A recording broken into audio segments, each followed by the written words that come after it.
demain, le quart d'heure lyonnais, toute l'actualité chaque matin. Parce que Lyon demain se dessine aujourd'hui, voici l'essentiel de l'actualité en ce vendredi. Nous sommes le 8 avril. Dernier meeting de campagne avant le premier tour pour Valérie Pécresse. C'était hier soir à Lyon. Yannick Jadot est annoncé ce vendredi entre Rhône et Saône. Le candidat écologiste doit visiter notamment l'installation de production de chaleur de Surville, la plus grande chaufferie biomasse publique en France. La guerre en Ukraine, des Ukrainiennes vont venir à Lyon dans un avion affrété par la métropole. L'opération de transfert est prévue lundi. Le Citral devient Citral Mobilité.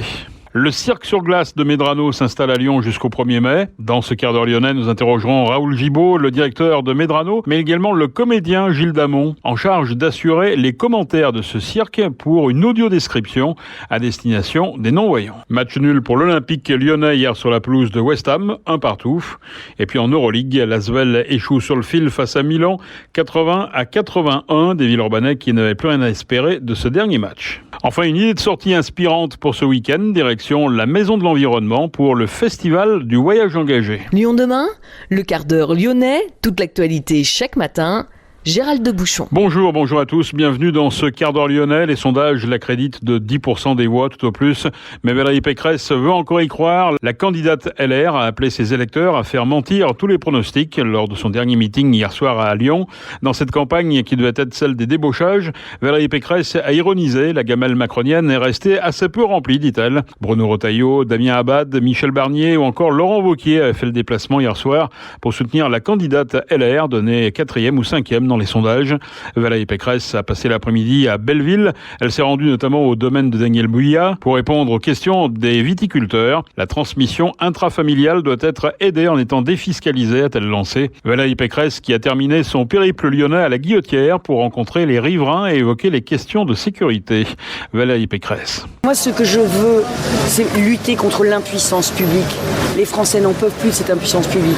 Et c'est elle qui va conduire à avoir des extrêmes au pouvoir. Donc moi, je suis l'alternance, je suis celle qui mettra fin à cette impuissance publique et celle qui ramènera l'ordre partout sur le territoire de la République. Voilà ce que je suis venu dire ici à la Guillotière, comme je l'ai dit dans les quartiers nord de Marseille, comme je l'ai dit à Roubaix, je l'ai dit dans toutes les régions de France, parce que je pense que les Français veulent de l'ordre, ils veulent un choc d'autorité, ils veulent pouvoir vivre tranquillement là où ils ont choisi de vivre. Et partout, ils veulent des réponses. Et quand ils appellent, il ne faut pas que ça tombe dans un puissant fond. Voilà. Et moi, je le dis parce qu'on est à 3 jours des présidentielles, parce qu'il y a un bilan autosatisfait du président de la République sur ces questions de sécurité, et qu'aujourd'hui, eh bien, ce bilan, eh bien, il est détricoté par la réalité du terrain. Voilà. Et la réalité de la France, si Emmanuel Macron ne veut pas venir la voir, ben, on la lui apporte. Voilà. Valérie Pécresse hier à la Guillotière. Yannick Jadot est annoncé ce vendredi à Lyon. Le député européen, candidat écologiste à la présidentielle, va visiter en fin de matinée rue Saint-Jean-de-Dieu l'installation de production de chaleur de Surville, la plus grande chaufferie biomasse publique en France. Elle alimente actuellement l'équivalent de 45 000 logements en chauffage collectif et en eau chaude. Dans une vidéo publiée sur les réseaux sociaux, le maire de Lyon, Grégory Doucet, a invité hier les électeurs à glisser un bulletin Europe Écologie Les Verts dans l'urne dimanche pour le premier tour de la présidentielle. Lyon demain, un site internet, du son, de l'image, un média complet pour les Lyonnais qui font avancer la ville. La guerre en Ukraine, des Ukrainiennes vont venir à Lyon dans un avion affrété par la métropole. L'opération est prévue lundi. Un avion va décoller d'Ukraine avec à son bord une vingtaine de femmes ukrainiennes, dont certaines enceintes. Ces réfugiés seront pris en charge par la clinique Natesia pour un suivi médical et le déroulement de leur accouchement. Les services de l'État se chargeront d'assurer leur hébergement dans des logements mis à disposition par le ministère des Armées sur le site de Dejnet. Cet hébergement sera géré par Alinéa et la Croix-Rouge. Lors du vol aller vers l'Ukraine, l'avion transportera 3 tonnes de matériel médical, de secours et d'hygiène rassemblé par la protection civile. Du matériel qui sera donc distribué sur place aux réfugiés ukrainiens en Pologne, mais également acheminé en Ukraine auprès des populations. Le conseil d'administration du Citral a acté le changement de nom. Ne dites plus Citral, mais Citral Mobilité, mobilité au pluriel. Le Citral est devenu un établissement public local le 1er janvier dernier. À noter aussi la mise en service d'ici l'été des fameux valideurs par carte bancaire directement à bord des bus et des tramways, mais aussi aux entrées du métro ou du funiculaire. Les trajets seront facturés au prix des distributeurs TCL, soit 1,90 € et un plafonnement journalier équivalent au prix du ticket journée, 6 € sera appliqué. appliquée si plus de 3 trajets sont réalisés le même jour. Enfin, le titre de transport WAF pour les chiens de moyenne et grande taille peut prendre la forme d'un abonnement annuel de 100 € par an, c'est une nouveauté, et ce à compter du 1er septembre, pour bien sûr voyager avec votre animal préféré. Lyon demain, découverte. Le cirque sur glace de Medrano s'installe à Lyon jusqu'au 1er mai, non pas à Confluence, mais à Porte des Alpes, sur l'ancien parking Ikea. Raoul Gibaud, le directeur de Medrano, nous présente ce spectacle. Sur la glace, vous allez voir surtout des numéros toujours aussi impressionnants. Le frisson est garanti, avec notamment un trapéziste qui nous arrive du Pérou et qui est certainement l'un des plus forts actuellement existants sur la planète. Des numéros ukrainiens qui sont aussi très présents, avec des acrobates qui ont un numéro d'acrobatie chorégraphié magnifique, des chiens, parce que il y a quand même des animaux domestiques, et puis surtout tout un ballet de patineurs, de patineuses. C'est une trentaine d'artistes. Ce ballet est présent même pendant la plupart des prestations, de façon à créer cette atmosphère, cette ambiance. C'est un spectacle où l'on voyage, comme dans tous les spectacles de Medrano. C'est un spectacle où l'on se retrouve dans des ambiances quelquefois complètement différentes. De toute façon, le cirque, c'est justement, c'est beaucoup d'émotions, de sensations, c'est la peur, c'est le frisson, mais en même temps, c'est le rire aussi, avec des clowns qui sont sur la glace et qui, naturellement, respectent cette tradition.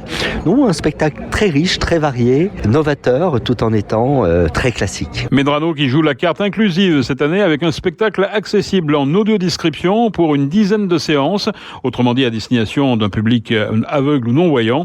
C'est le comédien Gilles Damon qui sera en charge d'assurer les commentaires. Nous l'avons rencontré. L'audiodescription, c'est une technique qui est née grâce au cinéma, entre autres la famille du fameux Coppola. L'idée, c'est de rendre imaginables les éléments visuels d'un spectacle. Donc au cinéma d'abord, ensuite ça a migré un peu vers le théâtre. Donc il s'agissait de parler des différents mouvements qu'on pouvait trouver sur scène. Et puis cette technique d'audiodescription, aujourd'hui, elle est présente dans beaucoup de films, et certains téléviseurs modernes sont équipés de systèmes d'audiodescription pour les non-voyants et les malvoyants, avec une différence pour chacun d'eux, puisque les malvoyants peuvent percevoir quelquefois certaines variations de lumière, ce que les non-voyants a priori perçoivent moins, mais ont appelons ça un sixième sens, quelquefois permettant avec un son, avec un bruit, de savoir ce qui se passe vraiment. Et cette fois-ci, vous allez appliquer l'audiodescription au cirque. Alors ça, c'est peu fait, en tout cas pour moi ce sera une première fois. La difficulté, c'est qu'il n'y a pas beaucoup de dialogue au cirque. Il y a de la musique, il y a une ambiance, ça peut porter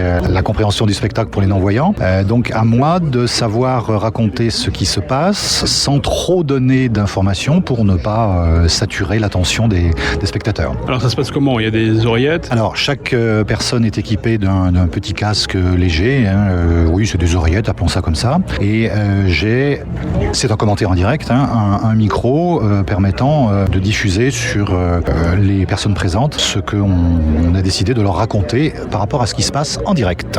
Effectivement, ce sera donc en direct, vous allez commenter vraiment ce que vous allez voir, c'est pas un enregistrement qu'on va passer pendant le spectacle. C'est la grande différence avec l'audiodescription classique où effectivement c'est une bande enregistrée, et par exemple pour la télévision ou pour le cinéma, on enregistre en studio une fois entre les répliques ce qu'on a prévu de dire, ce que le réalisateur a prévu que l'on dise, et puis voilà, après on ne connaît plus l'œuvre, alors que là ce sera du spectacle vivant comme on peut le faire au théâtre, mais au service de gens qui ne voient pas. Donc c'est très intéressant et très, très enrichissant de faire ça. Vous l'avez déjà fait, je crois, à Saint-Étienne, vous êtes déjà un petit peu entraîné, on va dire ça comme ça ?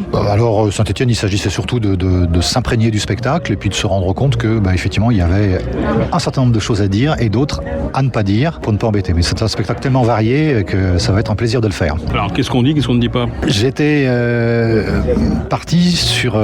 j'ai écrit une sorte de script du spectacle. J'étais parti sur l'idée de décrire les costumes. Et puis je me suis dit que pour certaines personnes, les couleurs, c'était quelque chose de très difficile à imaginer. Donc ce sera plus les mouvements, les expressions, spectacle de glace. Donc il y a des figures de danse dont il va falloir que j'apprenne les noms pour les décrire. Et c'est quelque chose qu'on a entendu si on a entendu un spectacle de patinage à la télévision. Donc il y a certains termes sur lesquels je m'appuierai plutôt que des descriptions visuelles. Vous avez travaillé avec des associations de non-voyants ? Il y a la grande association de non-voyants en France et en particulier à Lyon, qui est l'association Valentin Aoui, qui fédère un peu tous tout ce projet, et en particulier la communication et les inscriptions pour ces spectacles du Cirque Medrano. Alors, on est d'accord, ce ne sera pas à toutes les représentations, il y a certaines représentations. Comment on fait pour réserver ? Alors, en ligne, je crois, il y a la publication des dates. Il y a 7 dates, mais c'est l'association Valentin Haoui qui, sur son site, reçoit les inscriptions et le règlement également, avec un tarif préférentiel que la direction du Cirque Medrano a préparé spécialement. Le cirque sur glace de Medrano à découvrir jusqu'au 1er mai, porte des Alpes. Les sports, en Ligue Europa, auteur d'un match nul 1-1 sur la pelouse de West Ham. Les Lyonnais ont maintenu toutes leurs chances de qualification pour les demi-finales dans une semaine au Groupama Stadium. Les Gones n'ont pas su profiter toutefois de leur supériorité numérique durant la seconde période. En basket, en Euroleague, l'Asvel échoue sur le fil face à Milan, 80-81. Les Villeurbanais n'avaient plus rien à espérer de ce dernier match européen de la saison. Pour autant, ils ont livré une magnifique bataille face à Milan. Ils sortent donc la tête haute de la compétition. Une idée de sortie inspirante pour ce week-end. Bonjour Antoine David. Bonjour. Le festival du voyage engagé fête son 5e anniversaire. C'est un retour en présentiel cette année. C'est à la Maison de l'Environnement. On aura l'occasion de le redire à la fin de cette interview. Un festival qui réunit alors des explorateurs, des exploratrices, nous invitant à réfléchir à nos sociétés actuelles pour mieux construire celles de demain. Est-ce qu'on peut résumer cela ainsi, Antoine ? Oui, totalement. C'est vrai que c'est le but de notre festival, c'est de créer un gros mouvement qui pourrait rassembler beaucoup des explorateurs et exploratrices qu'on accompagne pour toucher le plus de personnes sur ce que peut faire l'association. Alors l'association, c'est On the Green Road. Rappelez-nous un petit peu la démarche. Alors l'association, elle a été créée après un tour du monde à vélo par Siméon, qui est le coprésident, et son cousin. Et elle accompagne et encourage des projets de voyage engagés et également à cette notion de média citoyen, car les explorateurs et exploratrices qu'on accompagne vont créer du contenu, comme un podcast, une série documentaire ou une expo photo, par exemple, afin de partager leurs expériences. Alors, comment ça va se passer ce dimanche ? Parce que dimanche matin, vous serez vraiment au centre de ce festival, puisque vous animez une conférence interactive. Ça s'appelle « Un déclic peut en cacher un autre ». Alors, c'est une conférence, justement, qui parle des déclics que moi, j'ai pu ressentir au cours de ma vie, justement, vis-à-vis de la situation environnementale actuelle, mais également qui va aller un petit peu plus loin dans le sens où je suis parti interviewer les Secrets des Cévennes, donc qui est une petite entreprise familiale basée dans les Cévennes, sur leur déclic à eux, ce qu'ils ont pu ressentir au moment de changer de vie, car c'était un couple parisien qui a décidé de changer de vie pour s'installer dans les Cévennes afin d'acquérir une ferme et de vivre sous le principe de la quasi-autonomie. Et donc, je suis parti à leur rencontre pour connaître leur déclic à eux et en faire un podcast. Et donc, ça sera l'occasion pour moi de diffuser des extraits de ce podcast et de pouvoir en discuter avec les membres du public. Et puis, je crois que vous êtes également sur un autre podcast. Cette fois-ci, ça concerne du shampoing, c'est ça ? Donc, ça se passe avec la marque Utopie Hair Care. Donc, c'est une marque de shampoing solide qui est sur Lyon et qui essaye de justement diffuser un message comme quoi on peut faire des shampoings solides, on peut en acheter, garder ce côté cool que peut avoir le shampoing et tout en respectant notre environnement, en utilisant des produits naturels et locaux. Ces initiatives, vous allez les chercher où ? Parce que c'est un podcast, donc c'est une série, il va y en avoir plusieurs, on espère qu'ils seront nombreux. Vous allez les chercher près de chez nous, à l'autre bout du monde, comment ça va se passer ? Alors pour le moment, c'est des initiatives que moi je connais personnellement, dû au fait que j'essaye justement de rencontrer au maximum des personnes qui montent des projets en lien avec l'écologie. Donc pour le moment, ça se passe comme ça, et après, de fil en aiguille, avec le contact en règle générale, ça me permet de rencontrer de nouvelles, et à partir du moment où elles me plaisent, il n'y aurait pas de souci pour en faire des podcasts. C'est quoi vraiment la mission de ce podcast ? C'est de susciter des vocations ? Déjà d'évoquer les déclics que certaines personnes ont eu au moment de monter un projet en lien avec l'environnement, et également de démystifier tout ce qui peut tourner autour du terme écologie. Tout ce qu'on pourrait entendre en règle générale dans les journaux plus traditionnels, de ce qu'on va dire, à savoir aussi des messages assez catastrophiques, et d'en parler pour une fois de manière assez positive, je pense que ça peut faire du bien, et montrer qu'aussi finalement changer de vie pour un mode de vie plus durable, même si ce terme est un peu décrié, ça peut ne pas être si compliqué que ça. Alors on l'a dit, ce festival c'est à la Maison de l'Environnement, c'est le festival du voyage engagé. Ça commence ce vendredi, ça se termine dimanche, donc pendant 3 jours. Alors je vois que le programme là est vraiment très important, très, très étoffé. On va pas évidemment parler de toutes les conférences, mais quelques points essentiels peut-être à ne pas manquer dans ces 3 jours. Déjà le lancement, donc avec le film Rupture notamment, donc qui est un film qui raconte l'histoire de plusieurs jeunes qui étudiaient à Sciences Po par exemple, Polytechnique ou dans des écoles de commerce, mais qui ont renoncé à l'avenir qu'on leur promettait pour une vie qui jugent plus compatible avec les enjeux environnementaux et sociétaux de notre époque, mais également plein d'ateliers, des tables rondes, des parcours autonomes, des conférences, tout plein de belles choses qui pourrait intéresser tout le monde. Comment il faut faire ? Il faut s'inscrire. Je suppose que les participants, évidemment, sont déjà inscrits, mais pour le public, entre guillemets. Alors déjà, vous pourrez venir au festival. De toute façon, tout se passe de manière totalement gratuite. Donc à partir du moment où il y a quelque chose qui pourra vous intéresser, vous venez dans la salle à l'heure qu'il faut. Et non, il n'y a pas forcément de système d'inscription. Ok, on répète, donc on rappelle que ce festival du voyage engagé, donc 5e édition, ça se passe ce week-end à la Maison de l'Environnement. Merci Antoine David. Merci à vous. C'est la fin de ce quart d'heure lyonnais. Merci de l'avoir suivi. On se retrouve bien sûr lundi. Il sera largement question du premier tour de la présidentielle qui a lieu, je vous le rappelle, dimanche. Il faut aller voter. Bon week-end.